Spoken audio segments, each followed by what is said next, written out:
vais vous proposer de les lire attentivement, parce que je pense que tout y est. Ici, vous allez... Donc ça, c'est un graphe qui vous permet, ce que je vous avais dit tout à l'heure, que pour une fiabilité donnée des composantes, d'accord, ρ, y, y' égale 0.8, 0.6, 0.7, 0.2, donc vous avez une courbe qui vous montre l'évolution de la fiabilité globale si vous augmentez le nombre d'items. Vous voyez que pour, par exemple, une fiabilité pour les demi-épreuves de point 2, eh bien, on voit bien que la courbe augmente. Donc, plus vous allez augmenter le nombre d'items, plus vous allez augmenter la fiabilité globalement. Donc, ça, c'est une chose importante à voir aussi, c'est que une manière d'augmenter la fiabilité globale de votre test, c'est d'augmenter le nombre d'items à l'intérieur de votre test. Alors ici, vous avez des exemples. Je vous propose d'y revenir en TP si...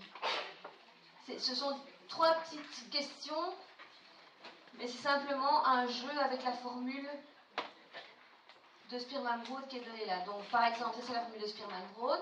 Soit un test de 20 items dont le coefficient est de fiabilité 0.60. Si j'ajoute 40 items, quel est le coefficient de fiabilité du test modifié? Comment je fais ça? Ben, en fait,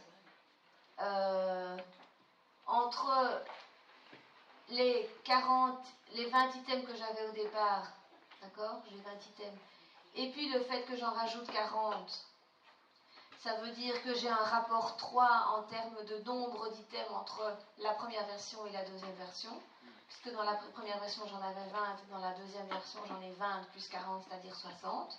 Donc j'ai un rapport 3 entre la première version et la deuxième version, et donc si j'ai un rapport 3 entre les deux, ben, le nouveau test sera composé de 3 parties de taille égale à celle de la première.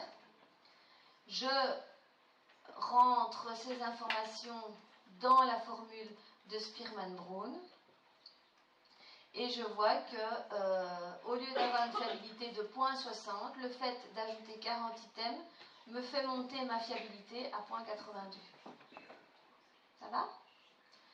Il y a 3 problèmes de ce type-là que je vous laisse découvrir par vous-même. En voilà le deuxième. On en reparle si ça ne va pas. Et voilà le troisième. Tout est expliqué sur le slide. Si je ne fais pas ça, je ne vais pas arriver au bout.